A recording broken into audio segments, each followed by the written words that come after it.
Mart Resources is a company which is listed on the Venture Exchange in Toronto but has assets in Nigeria, producing assets I should say.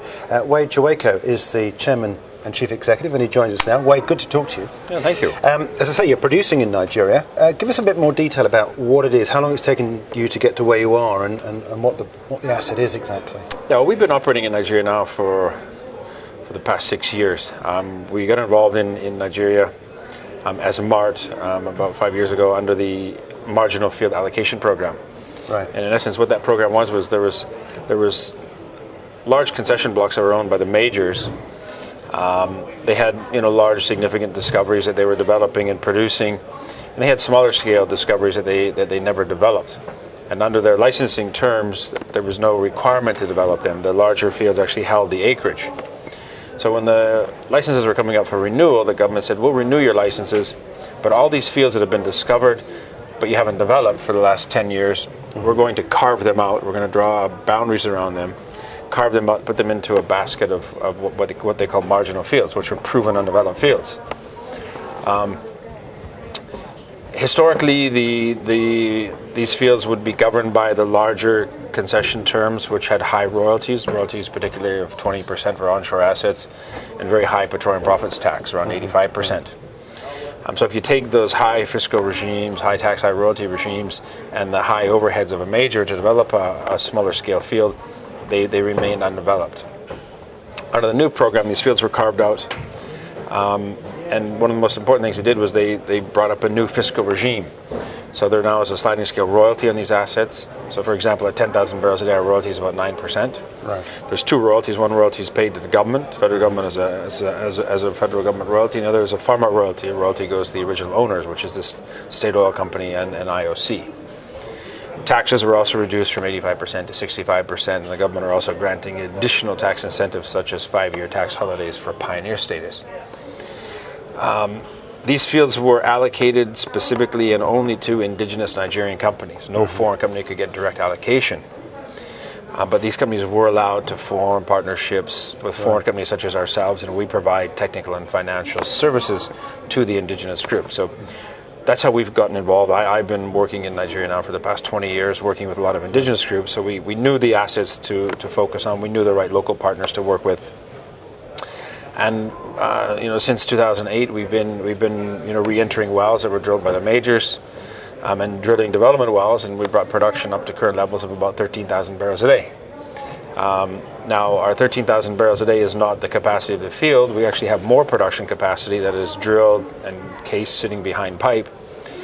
Main reason we have a limitation at that level is the export capacity quota that we've been allocated under the existing pipeline we're exporting through, which is an AGIP-operated pipeline called the Brass Trunk Line and going into the Brass Export Terminal. So what are you doing to get around that? Because clearly, obviously, you need the extra capacity. We do. We brought our reserves up quite significantly. When we first started working in the field, there was about 4 million barrels. We've now brought that up to gross numbers of close to 40 million barrels. Net 2P reserves to us are about 18 million barrels. Right.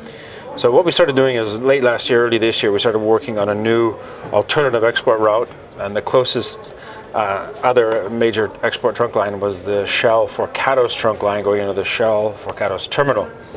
So we basically have signed an agreement with Shell to buy our crude, for their export terminal, and we're nearing conclusion of a crude handling agreement with Shell Nigeria in order to allow us to pass our crude through their pipeline. The allocation that will be granted under that agreement will be 40,000 barrels a day, right? Which means we can substantially now increase production more to what the field capacity will be, 40, 50,000 barrels a day. We anticipate that pipeline to be operational by middle of next year. So what we're planning on doing is aggressively drilling development wells, drilling them, leaving them cased, shut in behind pipe. So when we do get that pipeline commissioned middle of next year, we could have a substantial ramp up in production. From current 13,000 barrels a day, we anticipate we could bring production 30,000 barrels a day middle of next year. So what about other factors and things that might draw investors into your company? What about the cash that's coming in? I believe you're paying dividends, aren't you? So yes, we are. We're very unique in the sense that there's not a lot of Toronto TSX venture companies, right? With a 600 million market cap that pay quarterly dividends. So we introduced a dividend policy in the summer where every quarter we'll pay out a minimum of 5 cents. What are you yielding? What's the... At current market price, share price, we're yielding about 12%. Right. Obviously, with us more than doubling production, when we get our new pipeline commission, we think we'll also have a nice bump up in the dividend. So we think that the size of the dividend will just increase, by mid to end of next year. And that's a great way to reward shareholders. I think today the markets are looking for more long-term sustainable investments, and by giving a dividend and showing confidence in our cash flow and in our long-term reserves. What about the future for the company? Because I believe you're looking for a London listing, is that right? We're looking at moving the company to a full Toronto list and a dual list in London. Obviously, we need to wait to get our year-end financials and our new reserve reports done. So that's probably something that could happen by middle of next year.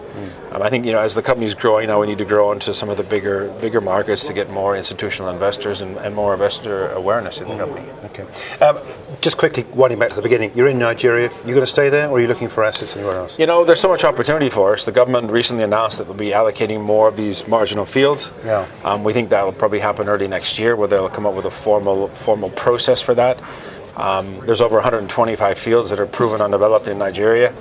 There's an estimated 2 billion barrels of discovered undeveloped oil.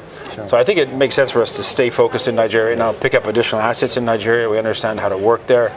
We have good infrastructure, we have good personnel, and we have strong relationships. Really, the key to our success has been our partnerships with our local partners, Midwestern Oil and Gas, or the operator of the Mercedes Field, SunTrust Oil, sure. Both indigenous companies, and really that's been the key to our success, is their knowledge and experience and relationships. Okay, all right, Wade, it's a pleasure talking to you. Thanks indeed for joining us, and good to talk to you here at the Oil Council. That's Wade Cherwayko. He's the President and Chief Executive of Mart Resources. Thank you.